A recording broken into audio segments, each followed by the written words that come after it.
नमस्कार। Star TV Bihar के live show में आपका बहुत बहुत स्वागत है। बिहार की सियासत आपको ऊपर से जितनी ठंडी दिख रही है वैसा कुछ है नहीं। गर्माहट है, सियासत में गर्माहट है, जोड़ तोड़ है, सह और मात है, कुछ भी संभव है। चुनाव से पहले की जो स्थितियां थी, परिस्थितियां थी, उसमें लगता नहीं उस सियासी स्थितियां परिस्थितियों में कुछ बहुत ज्यादा सुधार हुआ है। बड़ा जनादेश मिला है, लेकिन अफसोस भरोसा नहीं है, भरोसा नहीं है। आज हम बात करेंगे एक ऐसे खबर की जो इंडियन एक्सप्रेस में छपी है। इंडियन एक्सप्रेस में जो खबर है वो हैरान करने वाली है। कल भी हमने आपको कहा था कि एक एग्जिट प्लान पर विचार हो रहा है नीतीश कुमार के। ढेर सारे लोगों की प्रतिक्रिया भी आई उस खबर पर कि आप कुछ जल्दबाजी में हैं, लेकिन आज जो खबर छपी है इंडियन एक्सप्रेस में, जो खबर छपी है 2-3 दिन पहले की ये खबर है, आज हमारे पास आई है। उस खबर को आप देखिए, उस खबर में है क्या। आपके स्क्रीन पर हम दिखाने जा रहे हैं इंडियन एक्सप्रेस की वो खबर जो ये बतलाती है कि बिहार की सियासत में बहुत कुछ हो रहा है। एक सीक्रेट मीटिंग हुई है। अमित शाह ने बुलाई थी, संजय झा और ललन सिंह उसमें गए थे। एक तीसरा आदमी भी था, वो पॉलिटिशियन नहीं था, वो एक ब्यूरोक्रेट था जो नीतीश कुमार के आंख और कान माने जाते हैं, वो थे। और उस मीटिंग में दो टूक अमित शाह ने पूछा कि क्या है जो हेल्थ का पोजीशन है नीतीश कुमार का, उसके देखते हुए उनका एग्जिट प्लान क्या है। तो चुप्पी साध गए ललन सिंह और संजय झा, लेकिन उस ब्यूरोक्रेट ने जरूर कहा कि ये तो सलाह के तौर पर उन्होंने कहा कि प्रधानमंत्री और नीतीश कुमार अगर 1-to-1 बात करें तो कोई इसमें बात होगी। तो ये एक रास्ता उस ब्यूरोक्रेट ने निकाला। लेकिन इस मीटिंग का मतलब समझिए कि अगर अमित शाह सीधा सीधी दो टूक बोल रहे हैं कि नीतीश का एग्जिट प्लान क्या है, और वो भी उन दो बड़े नेताओं ललन सिंह और संजय झा के सामने, तो मामले की गंभीरता को समझने की जरूरत है कि मामला कितना गंभीर है।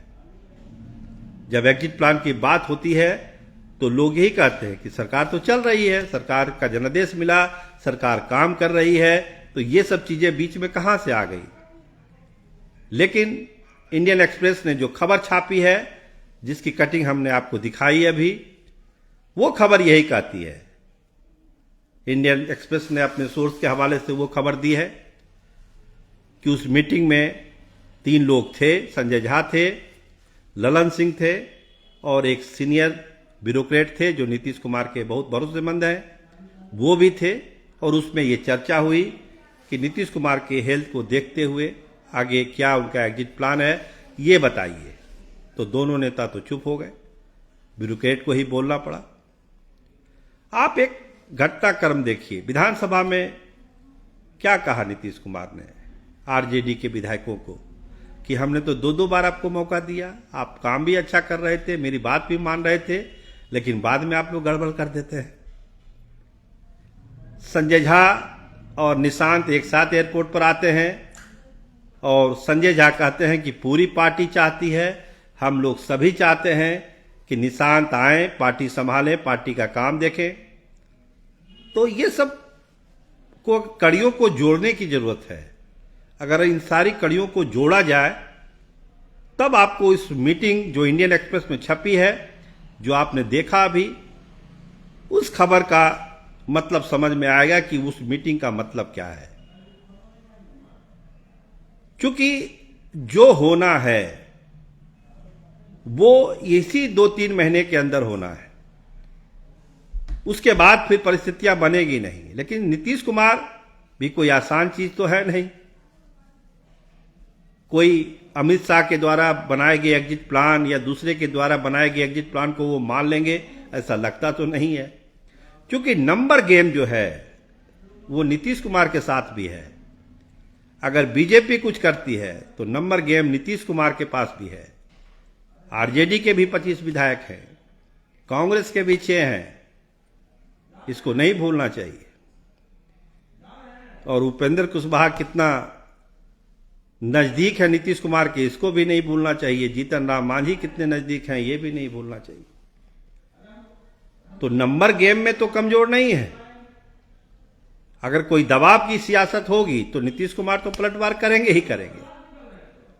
तो चीजें वहीं ठहर जा रही है, चीजें वहीं ठहर जा रही है। लेकिन मीटिंग हो रही है, सीक्रेट मीटिंग हो रही है, पूछा जा रहा है एग्जिट प्लान क्या है। अगर इंडियन एक्सप्रेस की खबर पर हम भरोसा करें तो उसका तो लबोलुबाब यही है कि अमित शाह ने 2 टूक कहा है, 2 टूक पूछा है। तो ये सारी चीजें ये बतलाती है कि ऊपर ऊपर जितनी शांति दिख रही है एनडीए के भीतर, उतनी शांति है नहीं। कुछ न कुछ आग लगी हुई है और उस आग से क्या निकलेगा, कौन जलेगा, कौन बचकर निकलेगा, ये तो आने वाला वक्त बताएगा। लेकिन नीतीश कुमार भी अलर्ट हैं, उनकी पार्टी भी अलर्ट है। पिछली गलतियों को नीतीश कुमार नहीं दोहराएंगे, एक एक चीज़ों पर नज़र रखे हुए हैं। और ये जो मीटिंग हुई है, जो खबर इंडियन एक्सप्रेस ने दिखाई है, अगर उसको एक आधार माने तो नीतीश कुमार तो और चौकन्ना हो गए होंगे और सारी चीज़ों को मॉनिटर भी कर रहे होंगे। क्योंकि जो जनादेश है उसमें नीतीश कुमार के बिना कोई सरकार बिहार में बन नहीं सकती है।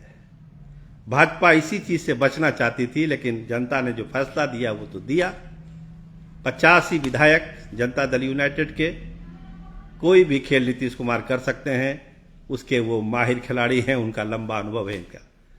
तो देखिए सह और मात के खेल में कौन जीतता है, कौन हारता है।